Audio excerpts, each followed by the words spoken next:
요한계시록 강의 오늘 7번째 시간입니다. 오늘 제목은 보좌 위에 앉으신 하나님이라는 제목입니다. 보좌 위에 앉으신 하나님. 보좌라는 게 뭐죠? 보좌. 왕이 앉아있는 의자를 보좌라, 이렇게 우리가 흔히 말해요. 보좌. 그 보좌라는 단어가 성경에는 제법 많이 나와요. 성경에서 보좌라는 단어를 쓸 때 그 단어는 굉장히 영광스럽고 아주 중요한, 그리고 굉장히 능력있고 권능 있는 상태를 표시할 때 보좌, 이런 보좌를 많이 써요. 성경에 한 136번 정도 나오는데 신약 성경에 한 61번, 그러니까 절반 조금 안 되게 나오고, 구약 성경에 더 많이 나오죠. 그 중에서 하나님을 이렇게 드러내고 하나님이 앉으신 보좌, 하나님의 보좌를 설명하는 게 이제 한 60% 정도 이렇게 등장을 합니다. 그리고 다윗의 보좌를 설명할 때 한 30%, 이제 뭐 기타 솔로몬이나 다른 왕들을 또 설명할 때 또 나머지 이렇게 언급이 되고 있어요. 제가 지금 무슨 말을 드리려고 그러냐면, 보좌라는 말이 성경에 등장할 때 대부분 다 하나님에 대해서 설명하고 있다는 거예요. 그러니까 보좌는 곧 누구와 연결되고 있어요? 하나님. 이 요한계시록에도 이 보좌라는 말이 자주 등장해요. 무려 46번이나 등장해요. 그래서 성경에 135회가 언급이 되고 있는데 그 중에서 46번이 요한계시록에 나오고 있다는 말이에요. 그러니까 요한계시록은 지금 이 보좌라는 단어를 아주 중요하게 쓰고 있다는 거예요. 보좌라는 단어를 아주 굉장히 잘 쓰고 있고 중요하게 쓰고 있다는 것이죠.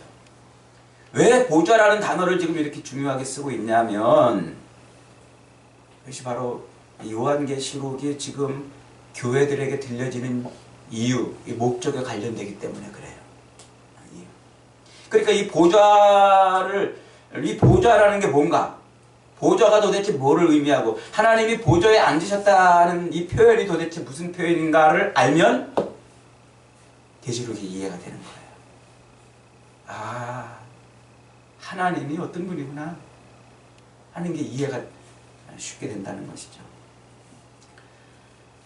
생각해 보세요. 하나님이 우리 눈에 보이는 분은 아니에요. 그리고 성경에서 어떤 표현들을 할 때 뭐 하나님이 불꽃 같은 눈동자로 보신다, 혹은 뭐 하나님의 손이 뭐 어떻게 했다, 이런 건 다 이 은유적인 표현들이고 의인법적인 표현들이에요. 실제로 하나님이 어떤 형상을 가지고서, 우리의 눈에 보이는 어떤 형상을 가지고서 하나님께서 우리 가운데 나타나시는 분은 아니란 말이죠. 그래서 요한이 지금 오늘 본문의 1절에 보세요. 내가 보니 하늘에 열린 문이 있는데, 그 문이 쫙 열렸는데 그 문을 통해서 들여다보는 그 장면이 지금 뭐냐면 하나님의 보좌가 쫙 서 있는 모습을 본 거예요.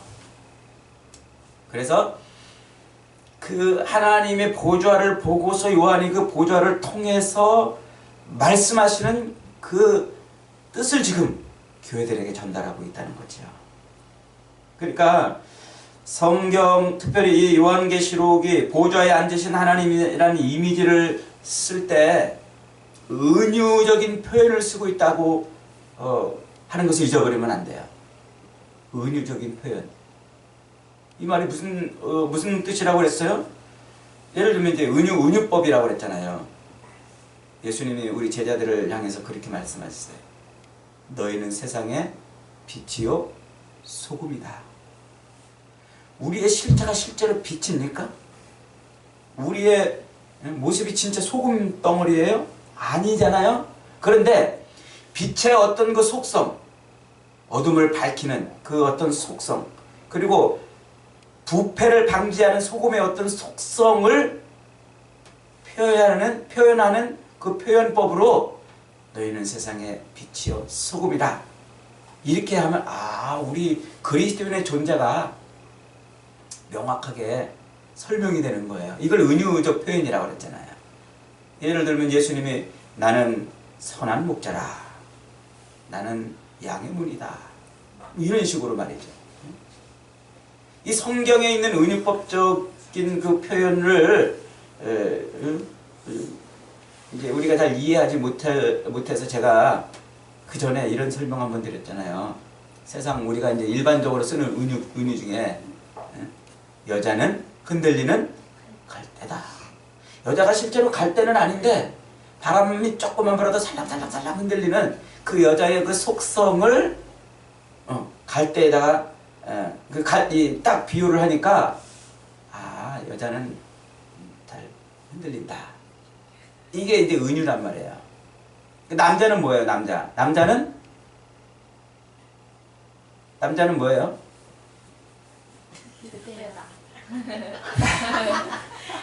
남자는 늑대다. 요즘에는 그래요. 남자는 흔들리는 갈대에 붙어있는 메뚜기다. 그런데 남자들이 요즘에는 여자한테 떨어지면 죽는 줄 알고 말이죠. 그게 이제 은유적인 표현이란 말이에요. 어떤 속성 하나를 갖다가 이 대상을 설명하는 거예요. 지금 하나님의 보좌도 마찬가지예요. 하나님이 실제로 무슨 하늘에 무슨 보좌에 앉아 계신 분이 아닌데 우리가 이렇게 잘 알고 있는 어떤 그 임금님이 앉아 있는, 왕이 앉아 있고 황제가 앉아 있는 그 보좌, 그 보좌의 속성을 연결을 시켜가지고 하나님을 설명하고 있는 거예요. 그래서 이 보좌라는 이미지 덕분에 우리는 하나님을 좀 더 쉽게 이해하고, 이 보좌라는 이미지 때문에 우리는 이 땅에서 하나님의 충만하심을 이해하는 거예요. 자, 우선 오늘 본문 4장의 그림을 전체 한번 머릿속에 한번 그려봅시다. 여러분 이제 화가가 돼가지고 지금 한번 그려보는 거예요. 자, 4장에서 시작된 하나님의 보좌는 5장과 7장과 8장, 11장, 12, 14, 19, 21, 22장에서 계속해서 반복해서 나타나요. 46번이나 등장한다는 그랬으니까 계속 나타나는데 그 모습이 그 나타날 때마다 강조점이 조금씩 달라요. 오늘 4장에서 강조하는 것과 그 다음에 5장과 또 7장과 8장, 11장, 12장 또 14장, 19, 20, 21, 22 여기서 이렇게 보는 각도가 조금씩 다르단 말이에요. 4장에서 보는 게 뭐냐면 하나님의 이 보좌에 앉으신 모습이 어떻게 됐다고 그랬어요? 자, 3절에 보니까 앉으신 이의 모양이 벽옥과 홍보석 같다. 그러니까 하나님이 지금 그 보좌에 앉으신 그 하나님의 모습을 지금 봤는데, 요한이 봤는데 벽옥과 홍보석 같다 그랬어요. 또 무지개가 있어서 그 무지개가 보좌 뒤에 촥 둘러 있다고 그랬어요. 그런데 그 무지개 모양이 녹보석 같다. 이거예요. 지금 요한이 본 그림을 말로 지금 설명해 내고 있는데, 하여튼 요한은 지금 최선을 다해서 자기가 본 것을 어떻게 표현을 해내고 있는 거예요. 그런데 하나님의 그 절대적 형상, 하나님의 그 위대하시고 어마어마한 절대적 형상을 말로 표현해낼 수 없기 때문에 비유법을 쓰고 있는 거예요. 이해가 되시죠? 무슨 말인지? 벽옥 같고 홍보석 같고 녹보석 같더라, 이렇게 쓴 거예요. 자, 그러니까 벽옥 같다는 것은 벽옥은 뭐예요? 맑을 벽자, 구슬옥자, 아주 맑은 구슬을 뜻하잖아요.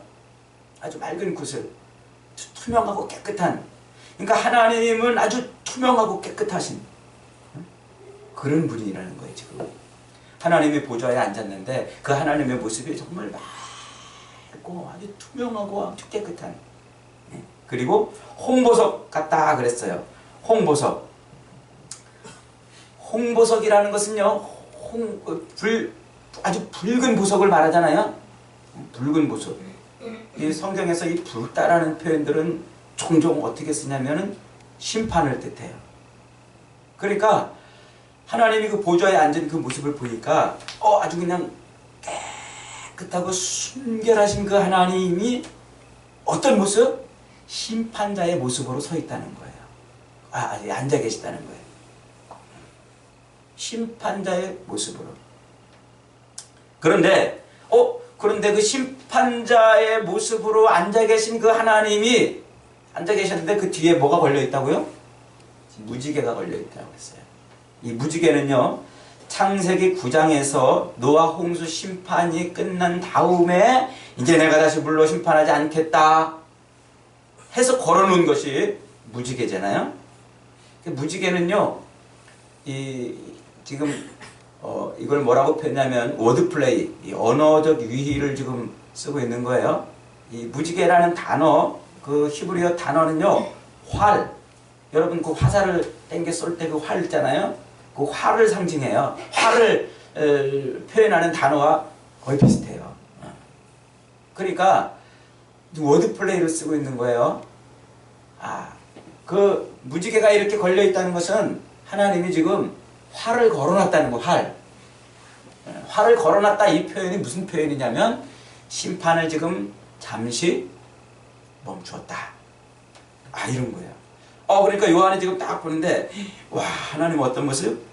정말 투명하고 정말 맑고 깨끗하신 그런 하나님인데, 그분은 심판의 권세를 가지신 분이에요. 근데 곧 심판하실 것이 아니고 그 심판을 지금 잠깐 유보해 두고 계신 하나님을 좀 본 거예요.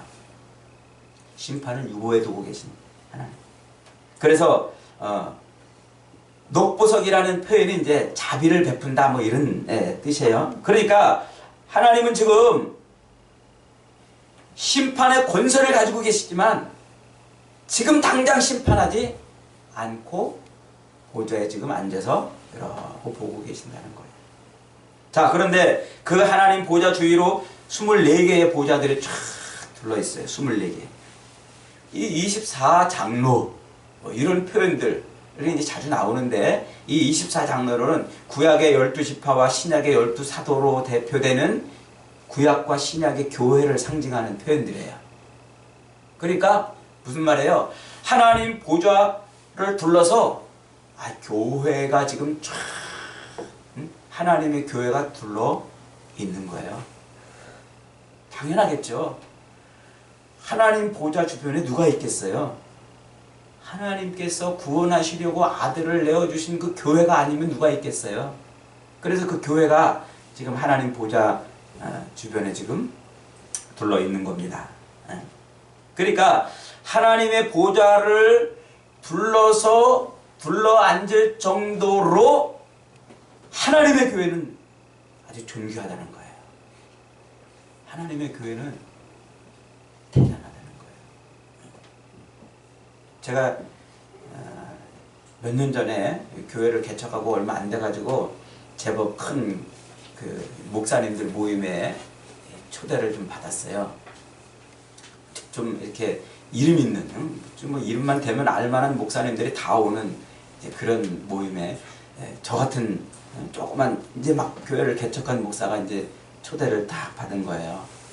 근데 이제 그 모임을 주관하는 호스트, 그 주관자가 누구냐면은 그 정치인이에요. 유명한 아주 유력한 정치인이었어요. 그러니까 사실 뭐 그렇게 그 사회적인 그냥 세상적인 그런 기준과 명성으로 본다면 사실 저는 거기 낄자리도 아닌데 어떻게 하다가 이제 무슨 이렇게 연줄이 돼가지고 이제 간 거예요. 갔는데 거기 딱 가니까는 딱 그 자리 배치가 딱 돼 있어요. 자리 배치가 그 아무데나 가서 앉으면 안 돼요. 이름표가 딱 놓여 있어요. 이름표가. 그날의 그 호스트를 중심으로 해가지고요, 딱 그 소위 말하는 교회 좀 크고 좀 힘 있고 능력 있는 그런 목사님들이 그 주변에 쭉 둘러 앉았고, 그리고 나머지는 이름도 없어요. 저쪽에 가서 앉아 있어요. 저쪽에. 그래도 그 이름이 있는 사람들, 그 사람들 쭉 이렇게 이제 앉고, 그 다음에 이름 없는 자리, 이제 그런, 이렇게 자리인데, 그 어떤 분이, 그분도 이제 뭐 제법 이름 좀 있는 목사님이에요. 근데 자기 이름표가 여기 이제 없어요. 없는데 그 이름표 없는 첫 자리에 가서 이렇게 뜩 앉았어요. 근데 그랬더니 그 안내하시는 분이 이렇게 뚝 나오더니 목사님 여기는 누가 앉아야 됩니다 하고 이렇게 밀어내더라고. 그 양반이 얼굴이 펄개가지고 저 끝으로 밀려났어요. 저야 뭐 워낙 그냥 뭐 아예 저는 처음부터 저 끝에 앉아 있으니까 아무 상관이 없는데 얼마나 기가 막 좀 얼굴이 화끈거렸겠어요. 딱 앉았는데 다른 사람을 거기에 앉아야 된다고 자기를 저 밀어내니까 좀 그랬겠죠. 그러니까 그 호스트 주변에 이렇게 딱 앉는다는 것은 영광스러운 거겠죠. 이제 그걸 우리가 떠올리면 쉽게 이해가 돼요. 하나님 보좌 주변으로 누가 앉아요? 교회가 앉아요. 여러분 지지난 시간에 말씀드렸죠. 여러분 교회를 떠올릴 때 건물을 떠올리면 안 된다고 그랬죠. 교회를 떠올릴 때는 누구를 떠올리라고요? 그리스도 예수를 주로 고백하고서 그리스도 예수를 통해서 구원받은 우리가 교회예요. 그러니까 요한이 딱 보니까 하나님 보좌의 딱 주변에 그 중요한 자리에 누가 앉아 있냐면 그리스도 예수를 주로 고백한 사람들이 앉아 있는 거예요. 우리가 저와 여러분이요 아무것도 아닌 사람들이 아니에요. 대단한 사람들이에요.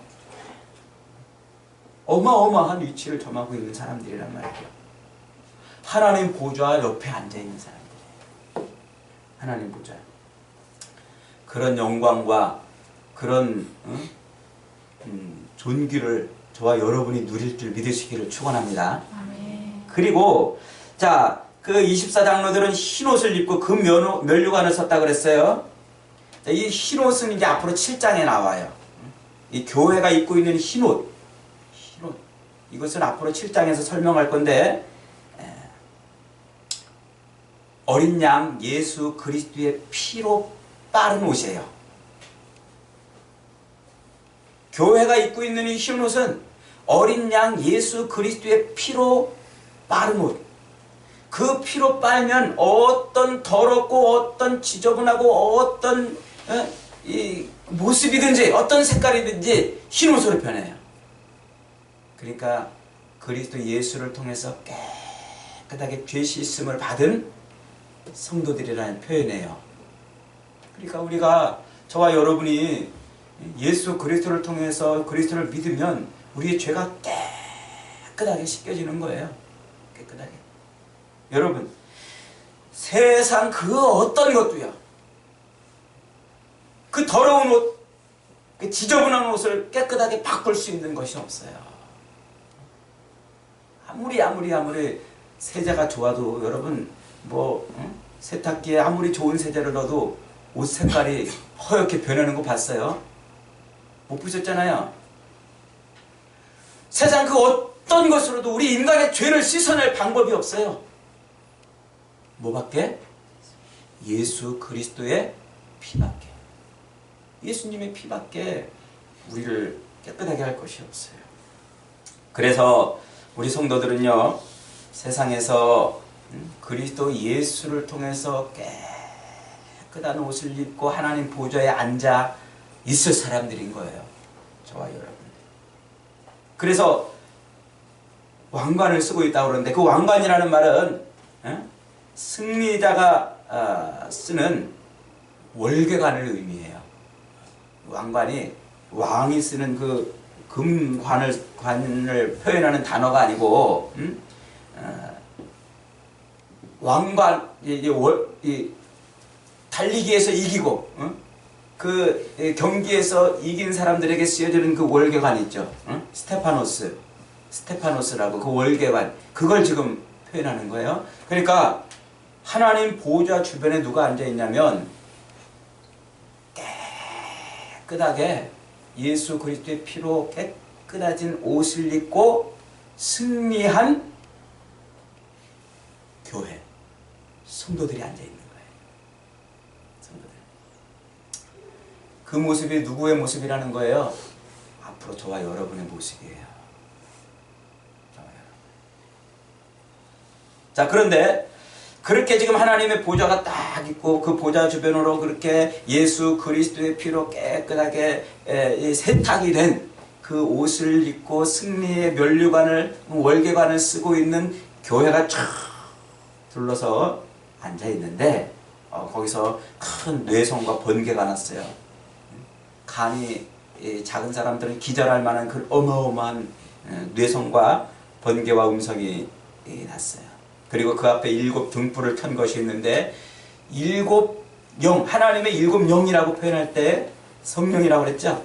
성령이 거기에 이제 함께 있는 거예요. 성령이.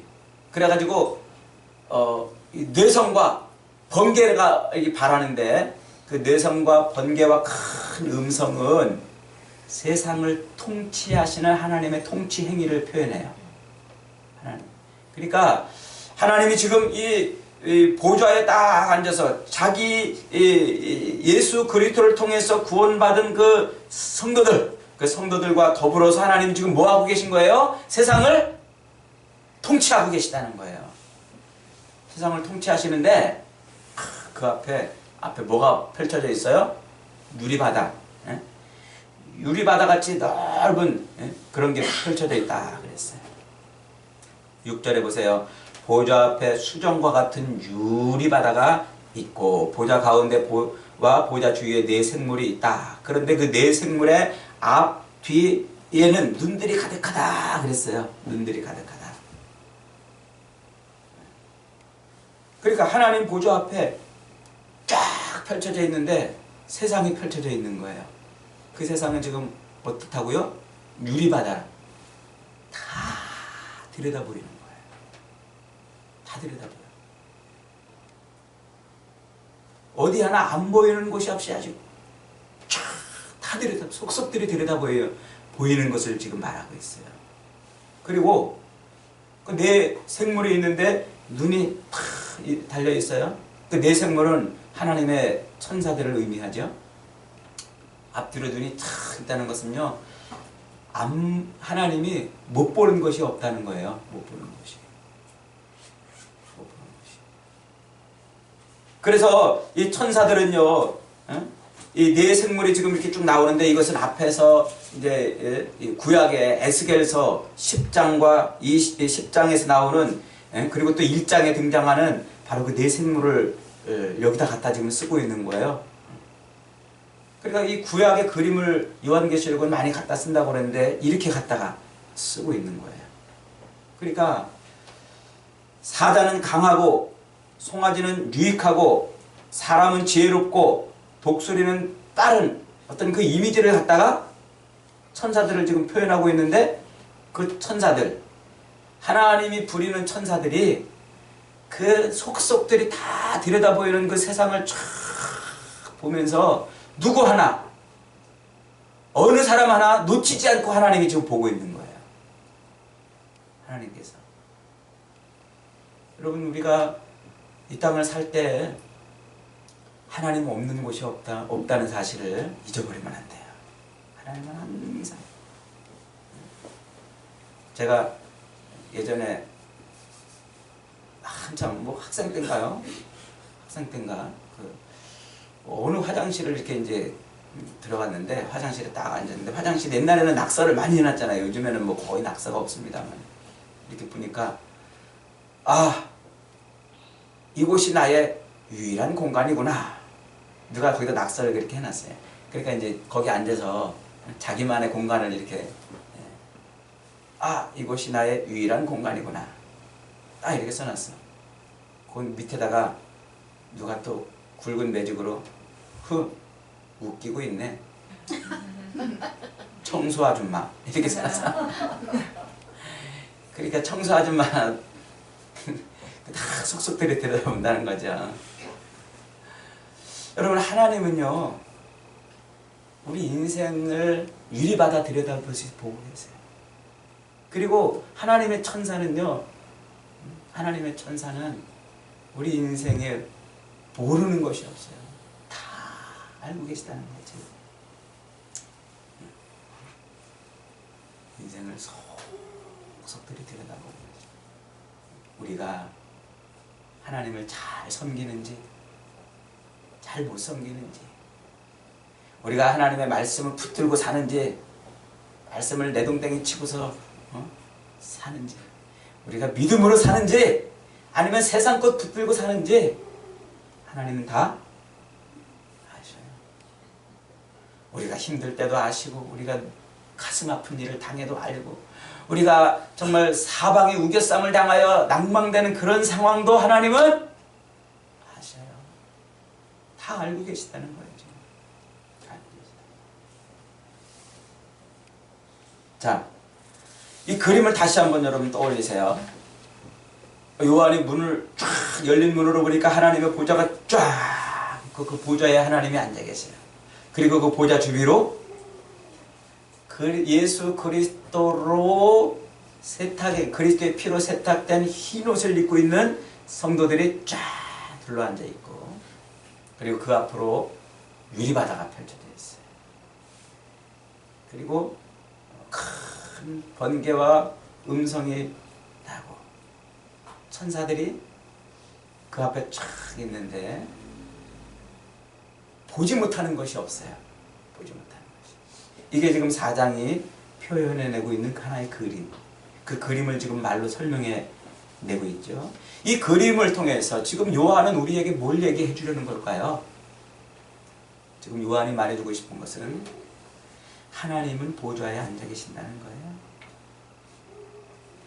하나님이 세상을 통치하시는 그 왕의 자리에, 하나님이 세상을 통치하시는 그 보좌에 앉아 계신다는 거예요.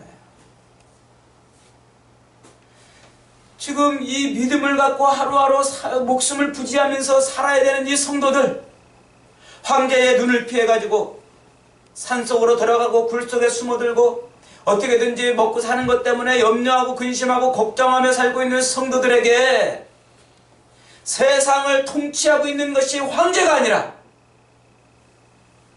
하나님이시라는 걸 보여주고 있는 거예요. 황제가 세상을 통치하는 줄 알았어요. 황제가 세상을 지배하는 줄 알았어요. 황제가 세상을 들여다보고 있는 줄 알았어요. 그래서 황제가 자기들을 찾으려고, 자기들을 잡아 죽이려고, 그래서 황제의 눈을 피해서 이리 도망가고 저리 도망가고, 황제의 눈에 안 띄는 곳에 그렇게 다 도망을 가서 목숨을 부지하고 살려고 애쓰던 그 성도들에게 황제가 세상을 통치하는 게 아니라 하나님이 통치한다는 거예요. 하나님이 속속들이 다 들여다보시고 그 강하고 지혜롭고 능력 있는 그 권능의 힘으로 우리 삶을 하나님이 지금 통치하고 계시다는 거예요. 로마 황제가 그 통치의 보좌에 앉아서 온 땅을 다스리고, 로마 황제의 말 한마디면 세상 모든 것이 다 변하고, 로마 황제의 그 손짓 한 번이면 모든 것이 다 움직여지는 그런 세상 속에 살고 있던 그 그리스도인들에게, 그런 그리스도인들에게 하나님이 세상을 통치하시는 분이라고 지금 외치고 있는 거예요. 여러분, 이런 생각 안 해보셨나요? 왜 하나님께서는 저 악을 보시면서도 침묵하시는가? 왜 예수 믿는 사람들은 어려움을 당하는데 예수 안 믿는 사람들은 저렇게 형통하고 잘 되는가? 이런 질문 해본 적 없으세요? 이런 궁금증을 가져본 적 없으세요? 예수 믿는 사람들은 삶에 짐을 짊어지고 허덕이고 하루하루 먹을 것, 입을 것 때문에 끙끙거리고 살 때가 많은데, 예수 안 믿는 저것들은 그냥 훨씬 더 잘 되는 거예요. 그것 때문에 여러분 믿음에 의심이 들고 그것 때문에 갈등해 본 적은 없으신가요? 세상 역사는 로마 황제가 통치하는 것 같은 그런 세상에 살고 있는 성도들, 그들도 하루하루 먹고 살기 위해서, 그들도 하루하루 목숨을 부지하기 위해서, 그 세상에서 하루하루 살아내기 위해서 애쓰고 몸부림치고 있는 그 삶 속에서, 하나님께서 하늘 보좌에 앉아 계신다고 지금 성경은 말해줍니다. 세상은 로마 황제가 통치하는 것이 아니라 하늘 보좌에 앉으신 하나님께서 세상을 지금 통치하고 계시고, 우리가 이렇게 숨어 다니고 도망 다니고 이렇게 우리가 산속으로 굴속으로 피해 다니고 있는 이 척박하고 이 힘든 이 현실을 하나님이 모르시는 것이 아니고, 하나님은 유리바다 손금 들여다보듯이 다 들여다보고 계시다는 거예요. 다 들여다보고 계시다는 거예요. 여러분, 지금 여러분의 인생을 통치하고 여러분의 인생을 다스리는 것은 무엇입니까? 여러분의 삶의 주관자는 누구십니까? 예수를 믿고 살아도, 하나님이 통치자시라고 이렇게 예배당에 앉아서는 고백을 하고 살아도, 내 삶에 돌아가서는 역시 세상은 돈이 있어야 되고, 역시 세상은 권력이 있어야 되고, 역시 세상은 인맥이 있어야 되고, 역시 세상은 세상의 원리가 존재한다고, 그 원리를 따라 살지 않으면 죽을 것이라고 그렇게 살고 있지는 않느냐 말이죠. 역시 세상의 원리를 들고 세상이 통치하는 그 방법대로 살아야 된다고 생각하고 있지는 않느냐 말이죠. 지금 요한은 그런 절박하고 고통스러운 환경 속에 있는 성도들에게, 아니다, 하나님이 보좌에 앉아 계신다고 말씀하고 있는 거예요. 하나님. 저도 가끔 그런 생각해요. 제가 이렇게 설교를 여러분에게 막 소리를 지르면서 설교를 하고도, 저도 돌아서면 또 참 힘들고 어렵고, 하나님 도대체 언제까지입니까?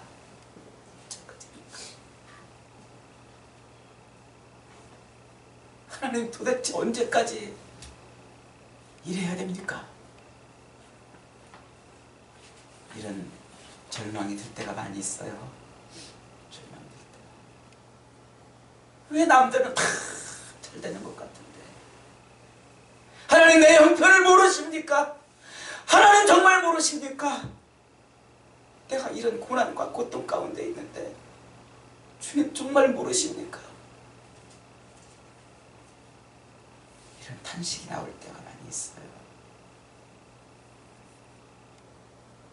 세상을 지배하고 세상을 다스리고 세상을 통치하는 것은 여전히 세상의 권력 갖고, 세상의 돈 갖고, 세상 사람들 갖고, 그들의 눈치를 보면서 하루하루 살아가야 될 그런 상황을 맞으면서 절망할 때가 많이 있어요. 목사인 제가 그런데 여러분 오죽하겠어요, 그죠? 걱정하지 말라는 거예요. 두려워하지 말라는 거예요. 염려하지 말라는 거예요. 그런 것처럼 보여도 세상이 돈으로 움직여지고 권력으로 움직여지고 세상의 원리로 움직여지는 것 같아도 하나님이 세상을 통치하고 있다는 거예요. 우리 삶을 손금 내려다보듯이 보고 계시고 우리를 지배하고 있다는 거예요. 보고 계시다는 거예요. 이 믿음의 싸움을 이기면, 이 싸움에서 지지 않고 그리스도 예수를 붙들고 그리스도 예수를 통하여 옷이 깨끗해진 그 성도들은 보좌 앞에 올라간다는 그 말을 지금 우리에게 해주고 있는 거예요. 여러분 조금만 견딥시다. 조금만 견뎌보십시다. 세상이 우리를 숨 못 쉬게 하고 우리를 답답하게 하고 우리를 힘들게 하고, 저 세상 앞에 무릎 꿇지 않으면 우리가 죽을 것 같고, 세상 사람들이 가지고 있는 것 안 가지면 우리가 이 세상에서 망하는 것처럼 여겨져도 믿음으로 조금 견뎌보십시다. 주님 바라보십시다. 하늘 보좌를 바라보십시다. 우리 삶을 유리마다 들여다보듯이 보고 계시고 당신의 천사들을 통해서 우리의 삶을 속속 들여다보고 계시는 그분이 우리를 그냥 내버려 두지 않으실 겁니다. 않으실 겁니다. 승리자에게 주는 면류관을 쓸 때까지, 그 스테파노 그 면류관을 쓸 때까지 조금 견뎌보십시다. 그게 믿음으로 사는 거예요.